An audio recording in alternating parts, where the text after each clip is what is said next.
Hello all of you, आप सभी का स्वागत है एक बार फिर हमारे YouTube channel daily current affairs में।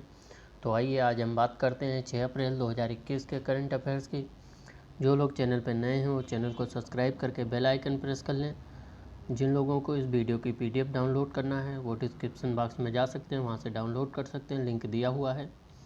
और जिन लोगों को मेरे टेलीग्राम चैनल से भी जुड़ना है वो डिस्क्रिप्शन बॉक्स में जा सकते हैं, वहाँ लिंक दिया हुआ चैनल का, वहाँ से टेलीग्राम चैनल मेरा ज्वाइन कर सकते हैं। तो चलिए सेशन को स्टार्ट करते हैं। हमारा पहला क्वेश्चन है,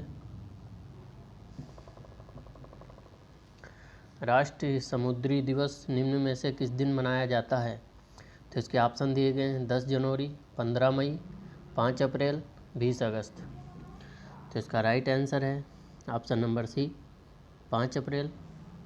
भारत में राष्ट्रीय समुद्री दिवस हर साल 5 अप्रैल को मनाया जाता है। इस दिवस का उद्देश्य लोगों में समुद्री व्यापार और यातायात के प्रति जागरूकता फैलाना है। राष्ट्रीय समुद्री दिवस को साल 1964 से प्रतिवर्ष मनाया जा रहा है। यह दुनिया भर के महाद्वीपों के बीच सुरक्षित और पर्यावरणीय रूप से अनुकूल वाणिज्य का समर्थन करने हेतु जागरूकता फैलाने का अवसर प्रदान करता है। तो इसका राइट आंसर है 5 अप्रैल। राष्ट्रीय समुद्री दिवस 5 अप्रैल को मनाया जाता है। तो आइए अपने नेक्स्ट क्वेश्चन की तरफ आगे चलते हैं। दूसरा क्वेश्चन है हमारा, पद्मश्री से सम्मानित हाल ही में किस मशहूर एवं दिग्गज अभिनेत्री का 88 वर्ष की उम्र में निधन हो गया है? तो इसके ऑप्शन दिए गए हैं शशिकला, माला सिन्हा, प्रतिभा सिन्हा, कोमल झा। तो इसका राइट आंसर है शशिकला। बॉलीवुड की दिग्गज अभिनेत्री शशिकला का 4 अप्रैल 2021 को निधन हो गया। वह 88 साल की थी। उनके निधन के बाद हिंदी फिल्म जगत में शोक की लहर है। 100 से भी ज़्यादा फिल्मों में काम कर चुकी शशिकला को अपने अभिनय के लिए 8 बार फिल्म फेयर अवार्ड के लिए नामांकित किया गया था।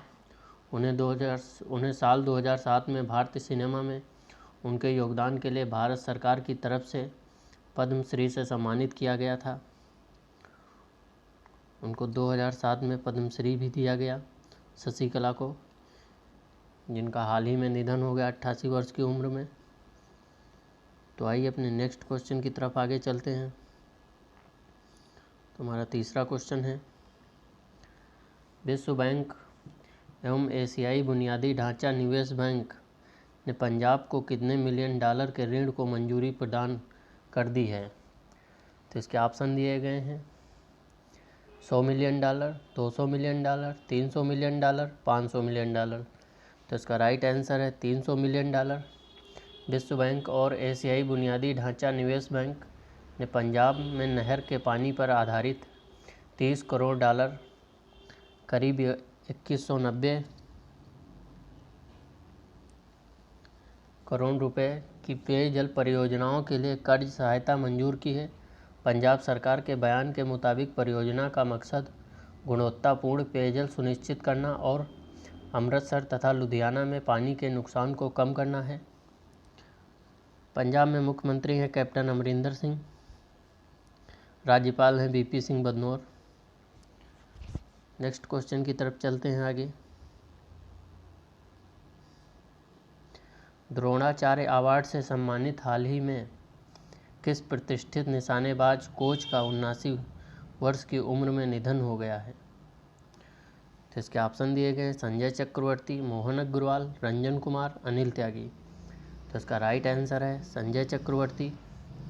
भारत के प्रतिष्ठित निशानेबाजी कोच संजय चक्रवर्ती का हाल ही में निधन हो गया है। वो 79 साल के थे। उन्हें खेलों में उनके योगदान के लिए द्रोणाचार्य पुरस्कार से भी सम्मानित किया गया था। उन्होंने देश को ओलंपिक पदक विजेता गगन नारंग और अंजलि भागवत सहित कुछ शानदार निशानेबाज भी दिए हैं। तो इसका राइट आंसर है ऑप्शन नंबर ए संजय चक्रवर्ती, जिनका हाल ही में अभी 79 वर्ष की उम्र में निधन हो गया है। ये द्रोणाचार्य अवार्ड से भी सम्मानित कोच थे निशानेबाजी के। तो आइए अपने पांचवें क्वेश्चन की तरफ आगे बढ़ते हैं। तो हमारा पांचवा क्वेश्चन है, उत्तर प्रदेश मध्य प्रदेश के बाद शादी के लिए जबरन धर्मांतरण पर कानून पारित करने वाला देश का तीसरा राज्य निम्न में से कौन बन गया है? तो इसके ऑप्शन दिए गए हैं बिहार, झारखंड, कर्नाटक, गुजरात। तो इसका राइट आंसर है गुजरात। गुजरात देश का ऐसा तीसरा राज्य बन गया है जहां शादी के नाम पर जबरन धर्मांतरण कराने पर कानून लाया गया है। इससे पहले देश के 2 अन्य राज्यों में जबरन धर्मांतरण पर कानून पारित किए जा चुके हैं पहले से ही। ये दोनों राज्य उत्तर प्रदेश और मध्य प्रदेश हैं। संशोधन के मुताबिक शादी करके या किसी की शादी करा के या शादी में मदद करके जबरन धर्मांतरण कराने पर 3 से 5 साल तक की सज़ा सुनाई जा सकती है और 2 लाख रुपए तक जुर्माना भी हो सकता है इस कानून के खिलाफ जबरन धर्मांतरण पर। तो आइए इनसे बनने वाले क्वेश्चन देख लेते हैं। उत्तर प्रदेश के मुख्यमंत्री योगी आदित्यनाथ, मध्य प्रदेश के मुख्यमंत्री शिवराज सिंह चौहान, उत्तर प्रदेश और मध्य प्रदेश के राज्यपाल आनंदीबेन पटेल हैं। बिहार में मुख्यमंत्री नीतीश कुमार, राज्यपाल फागू चौहान हैं।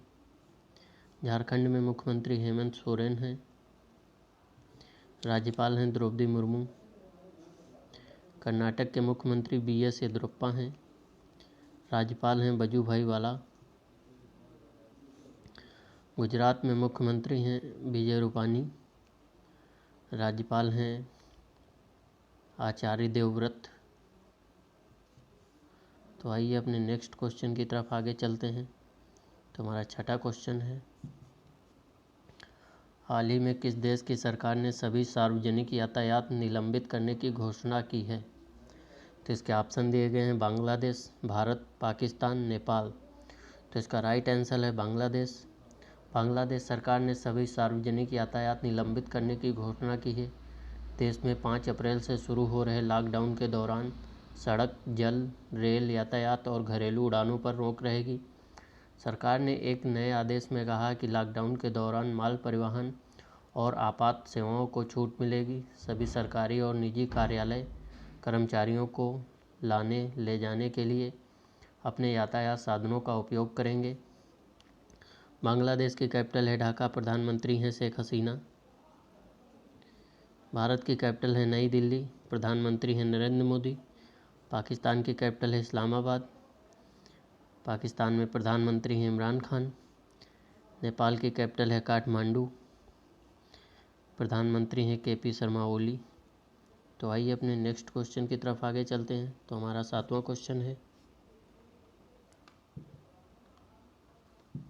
भारत के किस पहले पर्यावरण मंत्री का हाल ही में निधन हो गया है? तो इसके ऑप्शन दिए गए राहुल सचदेवा, दिग्विजय सिंह जाला, बाबुल सुप्रियो, नीरज कुमार सिंह। तो इसका राइट आंसर है दिग्विजय सिंह जाला। हाल ही में पूर्व केंद्रीय मंत्री दिग्विजय सिंह जाला का निधन हो गया। वह 88 वर्ष के थे। दिग्विजय सिंह जाला भारत के पहले पर्यावरण मंत्री थे। उन्होंने इस पद पर 1982 से 1984 तक काम किया। इसके अलावा वह गुजरात के वांकानेर से विधायक भी रह चुके हैं। वह 1962 से 1967 तक वो विधायक भी रहे हैं, वो भी निर्दलीय। तो आइए अपने नेक्स्ट क्वेश्चन की तरफ आगे चलते हैं। तो हमारा 8वां क्वेश्चन है, निम्न में से किस ऑस्ट्रेलियाई खिलाड़ी ने मियामी ओपन टेनिस का खिताब दूसरी बार जीत लिया है? तो इसके ऑप्शन दिए गए हैं Ashleigh Barty, Simona Halep, Bianca Andreescu, Naomi Osaka. तो इसका राइट आंसर है Ashleigh Barty. World number 1 Australia की एशले बार्टी ने मियामी ओपन का खिताब जीत लिया है। महिला सिंगल्स के फाइनल में कनाडा की बियांका आंद्रेस्कू चोट के कारण मैच पूरा नहीं कर सकीं। टेनिस खिलाड़ी बार्टी ने लगातार दूसरी बार टूर्नामेंट का खिताब जीता है। पिछले साल कोरोना के कारण टूर्नामेंट नहीं हो सका था। 2019 के फाइनल में बार्टी ने कैरोलिना प्लिस्कोवा को हराया था। तो इन्होंने एशले बार्टी ने ऑस्ट्रेलियाई खिलाड़ी मियामी ओपन टेनिस का दूसरी बार खिताब जीत लिया। ऑस्ट्रेलिया की कैपिटल है कैनबरा। नेक्स्ट क्वेश्चन की तरफ आगे चलते हैं। हाल ही में किसने घोषणा की है कि वर्तमान में असम के छठी अनुसूची में शामिल क्षेत्रों में पंचायत प्रणाली लागू करने का कोई प्रस्ताव नहीं है? तो इसके ऑप्शन दिए गए हैं अमित शाह, नरेंद्र मोदी, जी किशन रेड्डी, राजनाथ सिंह। तो इसका राइट आंसर है जी किशन रेड्डी। केंद्रीय गृह राज्य मंत्री जी किशन रेड्डी ने हाल ही में घोषणा की है कि वर्तमान में असम के छठी अनुसूची में शामिल क्षेत्रों में पंचायत प्रणाली लागू करने का कोई प्रस्ताव नहीं है। यह छठी अनुसूची भारत के संविधान की आबादी की रक्षा करती है और स्वायत्त प्रशासनिक परिषदों के गठन की अनुमति देकर उन्हें स्वायत्तता प्रदान करती है। असम में मुख्यमंत्री हैं सर्बानंद सोनोवाल, राज्यपाल हैं जगदीश मुखी। तो आइए अपने नेक्स्ट क्वेश्चन की तरफ आगे चलते हैं।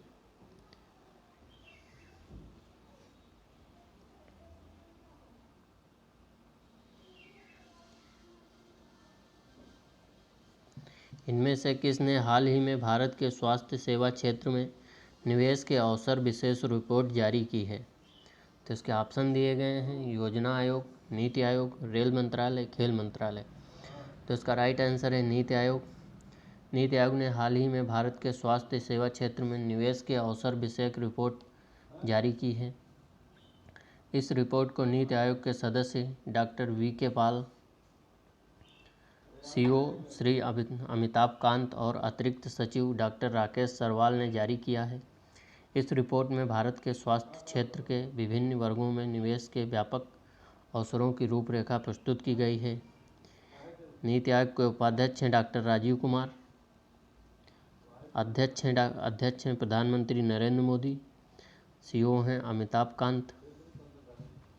तो आइए अपने नेक्स्ट क्वेश्चन की तरफ आगे चलते हैं।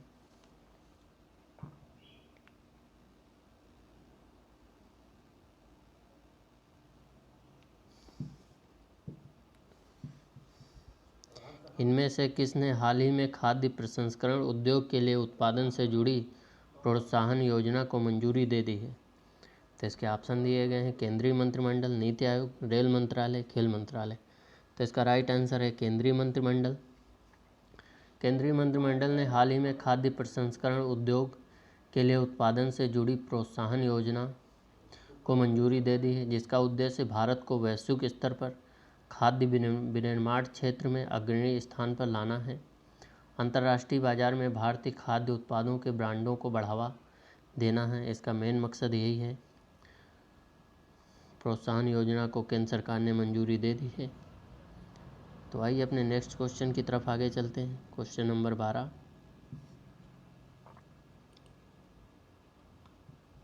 गूगल के इन हाउस इनक्यूबेटर एरिया 120 ने हाल ही में डॉक्यूमेंट्स को स्कैन करने के लिए कौन सा ऐप लॉन्च किया है? तो इसके ऑप्शन दिए गए हैं Google stack, Google tech, Google drive, Google mail. तो इसका राइट आंसर है गूगल स्टैक।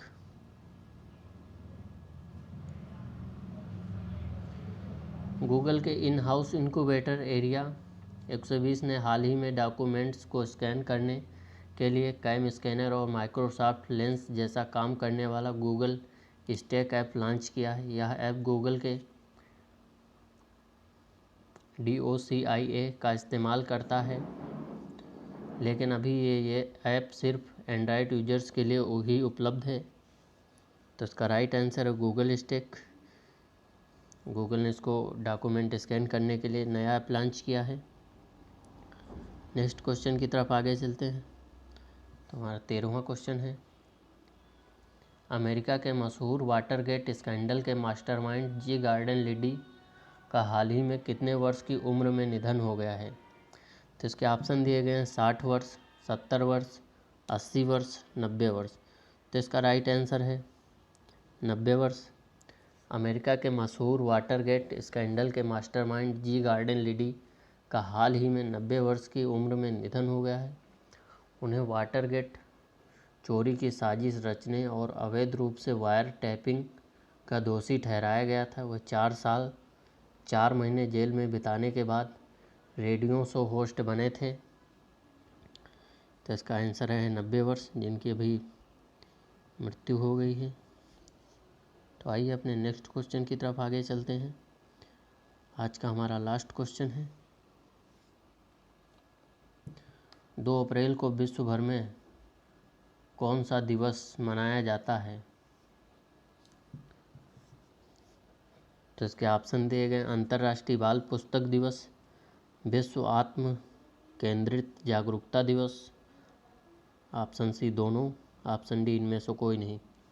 तो इसका राइट आंसर है ऑप्शन नंबर सी, अंतर्राष्ट्रीय बाल पुस्तक दिवस और विश्व आत्म केंद्रित जागरूकता दिवस। ये दोनों दिवस 2 अप्रैल को विश्व भर में मनाए जाते हैं। अंतर्राष्ट्रीय बाल पुस्तक दिवस पर अंतर्राष्ट्रीय गैर लाभकारी संगठन पुस्तकों के लिए अंतर्राष्ट्रीय बोर्ड ऑफ यंग पीपल द्वारा कार्यक्रम आयोजित किया जाता है। और विश्व आत्म केंद्रित जागरूकता दिवस विश्व में आत्म केंद्रित बच्चों और बड़ों के बारे में जागरूकता फैलाने के लिए मनाया जाता है। तो इसका राइट आंसर है ऑप्शन नंबर सी, दोनों। तो आज तक की बात यहीं तक करते हैं, कल फिर मुलाकात होगी। तब तक के लिए धन्यवाद। अगर वीडियो पसंद आई हो तो चैनल को लाइक, शेयर और सब्सक्राइब करना ना भूलें। धन्यवाद।